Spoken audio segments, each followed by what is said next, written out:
뭐 일단은 뭐 어제 장 끝날 때쯤에 일단 현대차 인베스트데이를 시작을 했습니다. 네. 어떻게 보면은 오늘 아침을 보니까 현대차도 뭐 시장이 뭐 오늘 시장 자체가 뭐 좋았던 부분이니까 네. 어떻게 보면 차별성을 좀 보기엔 좀 그렇긴 하지만 어 일단 한 3년 연속으로 지금 이제 인베스트데이를 일단 시작을 했고 일단 어제 얘기가 나왔던 부분이 결국 전기차 판매량에 대한 이제 가이던스를 이제 상향을 했고 이제 증설에 대한 부분도 이제 얘기가 나왔고 가장 중요했던 이슈가 이제 그동안 배터리 타입을 썼던 부분이 이제 LFP 배터리를 쓰겠다라고 얘기를 하면서 어떻게 보면 시장에 대해서 조금 놀라는 사항이 아닌가라고 싶습니다. 사실 LFP 배터리라고 하는 게 사실 중국 배터리 업체들이 주로 쓰던 이제 그거였는데 네. 현대차에도 하겠다. 물론 테슬라나 벤츠 쪽에서도 하겠다는 의지를 내세웠던 게 사실 LFP 배터리를 쓰는 이유가 사실 에너지 밀도도 낮고 사실 가격이 쌉니다. 일단 싸고 일단 안전성도 보장이 돼 있고 사실 그동안 전기차 이제 그런 폭발 관련 사고 이슈들이 이제 많다 보니까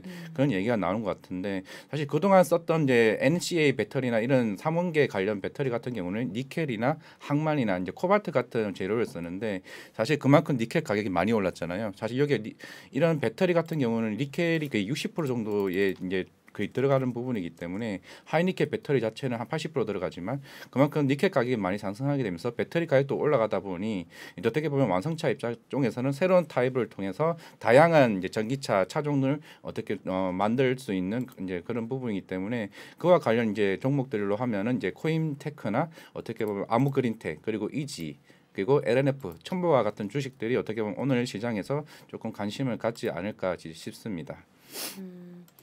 근데 저는 그 말씀을 잘 모르겠어요. 이해가 잘 안 되는 게 뭐 크게 우리가 뭐 배터리 하면 전고체 뭐 그런 거를 네. 좀 나눠지는데 금방 말씀하신 현대차 뭐라고요? LFP LFP요? 리튬 인산철 배터리라고 얘기를 하는데 제가 발음이 좀 그렇긴 예, 한데 리튬. 인산철 예. 배터리인데 이렇게 LF. 보면은 이제 다양한 배터리를 쓰게 되면서 또 다양한 차종 라인업을 할 수 있는 영역이 될 수가 있는 거겠죠. 어떻게 보면은 가격단은 이제 아까 말씀드린 것처럼 가격 배터리 가격이 싸면은 그만큼 차 라인업에 대해서 오히려 저가형 차도 나올 수 있는 그쵸, 부분이기 그쵸. 때문에 예. 어떻게 보면 안정성의 문제도 무시할 수 없는 부분이기 때문에 결국에는 그 그런 부분에 배터리를 현대차가 직접 예, 생산해낸다고요? 생산은 이제 라인업을 쓰겠다고.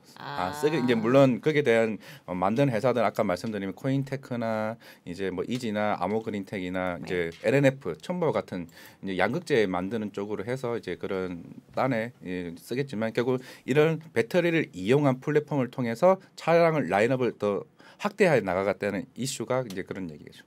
근데 그 배터리의 하여튼 장점은 조금 가격적인 가격은 측면에 싸고 에너지 밀도도 낮고 대신에 어, 안전성, 폭발의 위험성이 더 어, 안정화될 수 있다는 부분. 그거 그러면은 완성차 업계 내에서도 좀 그쪽으로 나아가는 방향이 있어요? 전고체 말고? 일단 벤츠도 지금 그렇게 원래는 중국 쪽이 먼저 시작을 했지만 이제 네. 벤츠나 이제 테슬라 같은 쪽에서도 이걸 하겠다고 시행을 했기 때문에 어떻게 보면 따라가는 분위기지 않을까 좀 싶습니다. 그럼 P LFP 배터리. 배터리 네. 관련주를 한번 눈여겨 보시는 게 그래서 어제 좀 근데 어제 이거는 이 이슈는 장 아니요, 마감하고 그 장 끝날 때쯤에 나왔습니다. 그렇죠. 3시쯤에 시작을 했고 한 3시 10분, 20분쯤에 이런 이슈가 나왔고 이제 신문 기사가 나왔지만은 네. 전체적인 애널리스트 코멘트나 이런 부분은 장 끝나고 나왔기 때문에 어떻게 보면 시장에서 늦게 받아들인 분들은 어떻게 보면 오늘 장초 시장에서도 조금 관심을 받지 않을까 싶습니다. 어제 뭐 그것 때문에 뭐 전기차나 이쪽이 잘 갔다고 보기는 조금 무리가 있네요. 그럴 수도 있고 뭐 전체적으로 전기차에 대한 부분은 어차피 성장성 굉장히 좋은 부분이니까요. 네, 알겠습니다. 자, 이제 시장 상황을 좀 체크를 해 볼 텐데요. 코스피가 오늘 1% 가까이 지금 현재 오르고 있어서 출발도 좋을 것 같네요. 결국 시장은 뭐 어제 해외 증시에서 있었던 이슈에 대한 부분이 좀 긍정적으로 보이는 것 같고 어떻게 보면은 이제 아까 유성만 연구원님도 말씀을 하셨지만 대선 관련 아까 지금 이제 통합 이제 하기로 했기 때문에 네. 이제 그에 대한 이제 공약 관련 이슈가 결국에는 오늘 좀 시장에서 관심을 받을 수밖에 없겠죠. 어떻게 보면 정치 아까 원전 관련주도 있을 거고 저도 이제 오기 전에 관련해서 이제 이분이 이제 공약에 대해서 확인해봤더니 이제 건설 자재 쪽 그리고 건설업이나 이런 인테리어나 이제 산업재, 소비재와 같은 부분들이 네. 오늘 좀 시장에서 결국 이제 수급 쪽으로 몰리는 부분이다 보니까 좀 시장에서 그쪽으로 좀 세게 몰리지 않을까라고 하기 때문에 네. 사실 건설업도 그동안 많이 빠졌던 부분이 없지 않아 있었고 최근에 이 방송에 나왔던 이제 패널분들도 이제 건설주 우리 불사조분이나 맞아요. 이제 대표님이나 이제 흐름 좋았죠. 차 소장님도 얘기를 하셨지만 네. 이제 건설주에 대한 부분도 이제 좀 시장에 대해서 좀 관심을 받아야 되지 않나. 이제 민간 이제 주택 공급에 대한 부분이 결국에는 이슈화 될 거고 네. 그리고 재건축에 대한 규제 완화에 대한 부분도 어떻게 보면은 시장에 관심을 받게 되면은 결국 건설주도 올해는 좀 괜찮지 않을까라고 생각을 하고 있습니다. 제가 너무 근시안적이었나 봐요. 왜냐하면 네. 이런 정치권 이슈가 딱 터지면은 저는 대선 후보 관련 진짜 인물 인맥이라든지 관련주. 네. 예, 인맥 관련주 제일 먼저 봤는데 지금 시장에서 뭐 반응은 바로 들어오네요. 너무 그죠. 바로 표면적인 이슈이기 때문에 근데 알렙이 막 20% 지금 가까이 급등을 하고 있고 뭐 윤석열 테마는 사실 좀 종목이 많아가지고 그죠. 어떻게 조금 보면 분산이 되고 있는데 그러면 우리가 소위 말해서 정치 테마 같은 경우는 대선 한 달 전에 이미 다 차익을 실현하고 이제 나오라고 하시는 분들도 있거든요. 그거는 인맥 관련해서 국한적으로 생각을 하고 네. 지금 말씀해 주셨던 정책 정책. 테마 뭐 원전이라든지 건설 이쪽은 아직 좀 유효하다고 그쵸. 보십니까? 왜냐하면 사실 인물 관련주는 이제 얘기를 왜 항상 꺼내냐면은 워낙 이제 변동폭이 큰 부분이고 사실 언제 이게 빠지면 이게 고객 투자자들이 이걸 대응을 못하는 상황이 많고 그 정책 같은 경우는 쭉 이제 그게 만약에 대선이 이제 당선이 됐을 경우에는 결국 그 정책 이슈는 결국 그 이후에도 쭉 갈 수 있는 분야이기 때문에 결국 투자나 이런 부분이기 때문에 그래서 정책주를 항상 이제 방송이나 다른 전문가분들께서도 실제 리포터 나오는 부분도 이게 계속 얘기를 하는 부분이 결국 정책 관련 이슈를 계속 봐야 됩니다. 그래서 이제 뭐 원전이니 이제 건설이니 얘기를 하는 거고 실제적으로 이제 지금 이제 문재인 대통령도 이제 월요일 날 원전 관련 이슈를 얘기를 했고 어떻게 보면은 두 후보 간에 지금 공약을 내세우고 있는 부분이 결국은 원전 관련 공통 부분이기 때문에 결국 이 이슈는 어떻게 보면 가장 시장에서 제일 뜨거운 이제 이슈가 되지 않나라고 생각을 하고 있습니다. 알겠습니다. 정치 테마 안에서 인맥 말고 인맥. 정책주는 지금이라도 보는 게 유효하다라는 점 다시 한번 정리를 해드리면서 네. 시장을 보면 역시나 뭐 나스닥의 반등이 좀 세게 들어와서 그런지 반도체 쪽 기술주들의 분위기가 좋아 보이고요. 네. 잠깐만요. 오늘 전기차나 뭐 수소 성장주들의 좀 약진이 이어졌으면 좋겠네요.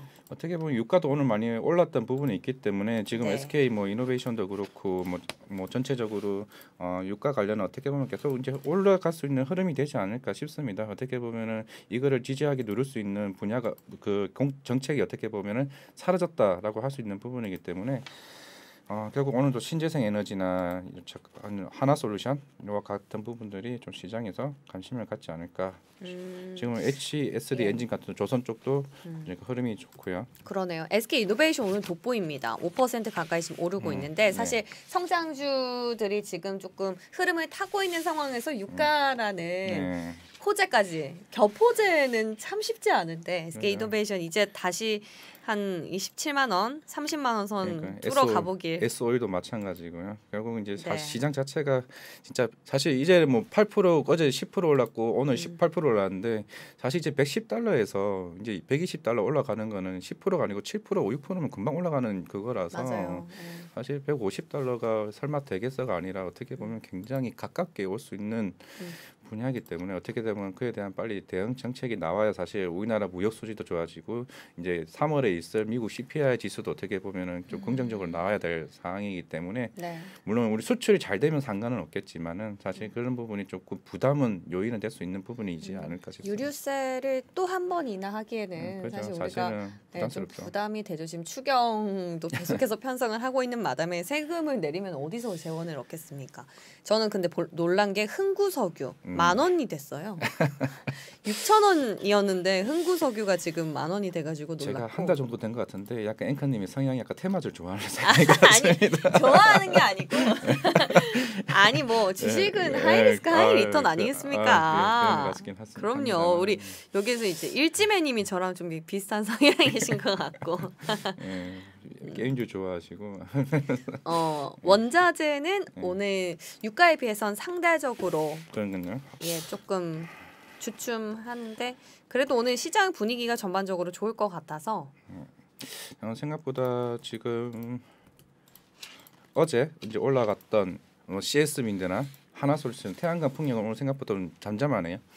어떻게 보면은 신재생. 어제 그 몰렸던 부분 쏠림이 어떻게 보면 오늘 다른 쏠림으로 조금 이동하는 어떻게 보면 윤석열 정책 테마주와 같은 맞아요. 원전이나 이제 건설주 쪽으로 좀 흐름과 또 그리고 현대차 외관 전기차 관련 이슈 그리고 좀 그런 쪽으로 흐름이 조금 이동하는 흐름이 오늘 어떻게 보면 어떻게 보면 순환매적인 이제 흐름으로 수급이 좀 옮기지 않을까. 어떻게 보면 러시아 MSCI 편출로 인해 가지고 이제 외국인 수급들 같은 경우는 어떻게 보면 대형주 단으로 수급이 몰릴 수 있는 상황이 전개가 되지 않을까 싶네요. MSCI 지수 그 편출에 따른 그 패시브 자금의 유입은 보통 그 대형 쪽으로 들어오나요? 보통 대형주 쪽으로 많이 들어오죠. 어떻게 그 보면 중소형에 들어가기에는 너무 그게 주가가 그렇죠. 영향을 많이 받아서 큰 그런 거죠. 비중이 아니니까 어떻게 보면은 지금 장이 일단 시작이 됐습니다. 오호 오늘 시작은 좋습니다. 시총 기업들 한번 볼까요? 오 삼성전자 하이닉스 지금 가장 많이 탄력을 받고 있고 SK이노베이션 뭐 흐름 좋고 S오일도 일단은 유가에 대한 부분은 긍정적으로 시작이 나오는 것 같고 역시 두산중공업 원전 관련 이슈는 그죠. 확실히 탄력을 받네요. 뭐 사실 원전은 중소형 단도 그렇지만 두중이가 다시 대장 자리를 깨차는 게 아닌가. 결국에는 이제 원전이 가니까 신재생 에너지 하나솔루션이 빠지는 상황이 돼버리네요. 결국에는. 또 어쩔 수 없이 그러니까 이게 수급이. 어떻게 보면 저는 이제 하나솔루션을 보는 거는 이제 미국 BBB 법안이 통과된다고 했을 때 이제 긍정적으로 보는 이제 태양광 쪽이다 보니까 네. 보고 있었는데 결국 오늘은 원전이 이제 오늘 시장을 좀 이끌어가는 모습이 되는 것 같습니다. 네, 그 둘의 결은 좀 다르게 봐야 그렇죠. 될 것 같아요. 다르게 봐야 되는 상황이죠. 네. 어떻게 보면은 게임주도 뭐 나쁘지 않은 것 같고 오늘 또 메타버스 관련 연구원님 오셔서 그런가 생각보다 괜찮은 카카오 게임즈 위메이드 시총 상위 단에서는 좀 선방을 하고 있는 모습이 있고 첨보 어제 에코프로도 또 생각보다 크게는 상승하는 흐름은 아닌 것 같아요. 코인테크나 이런 LFP 배터리 관련 이슈가 나왔는데도 생각보다 뭐 어차피 시장 오늘 오른 거에 대비해서는 그렇게 큰 이제 흐름은 아니고 전체적인 분산돼서 뭔가 오르는 느낌. 근데 그 중에서도 유가와 원전 쪽으로 조금 많이 움직이고 있네요. 그게 사실 그렇잖아요. 이 현대차 인베스터 데이 이슈는 어제 장 마감이었는데 오늘 아침에 그것보다 더 큰 이슈가 이제 주목을 받으면서 이쪽으로 수급이 좀 쏠리는 게 아닌가. 그렇지만 그렇죠. 우리가 여전히 그 LFP 배터리에 대한 모멘텀은 살아 있으니까. 결국 항우에 수주가 들어온다는 거니까요. 네. 그게 뭐 시장은 뭐 중장기적으로 봐야지. 뭐 이거를 단기적으로 수익권이 되겠냐 안 되겠냐가 중요한 게 아니라 결국 현대차도 하게 되면 결국 다른 차도 나중에 또 할 수 있는 영역이 생기지 않을까. 결국 흐름에 따라서 이제 가는 거니까요. 그리고 현대차, 기아차도 보면 다시 상승을 좀 올라가는 이제 흐름을 보이고는 있네요. 네, 지금 지수도 코스닥이 이제 900선을 상회, 900선 드디어 터치를 하고 상회하는 흐름이 있고요. 코스피도 2,730포인트를 넘어서 지나가고 있습니다. 시장 저희가 개장 상황 살펴봤는데 오늘 뭐 여러 가지 호재가 많은 하루잖아요. 네. 전강 후 약이 아니라 전강 후 강으로 좀 계속해서 진짜 불기둥 제발 불나방 아닙니다. 불기둥. 제발 12시에 이상한 짓 하지 말고 우크라이나 러시아는 항상 12시에는 1시 사이에 꼭 일이 하나 터지더라고요. 네. 기도해 주세요. 항상 매주 목요일이었어요. 제가 항상 기억하고 있는 게 매주 목요일 12시에서 1시가 항상 이 일이 터졌던 것 같은데 징크스는 만드는 사람한테 갑니다. 그렇죠. 알겠습니다. 그럼요. 예, 기도를 해 주시고 자, 오늘 라이브도 저희가 알찬 소식 준비해 드렸는데요. 내일 이 시간에 또 더 대단한 분과 함께 진행을 할 테니까 내일도 같은 시간 8시에 찾아뵙도록 하겠습니다. 오늘도 함께 해주신 여러분 고맙습니다. 네, 감사합니다.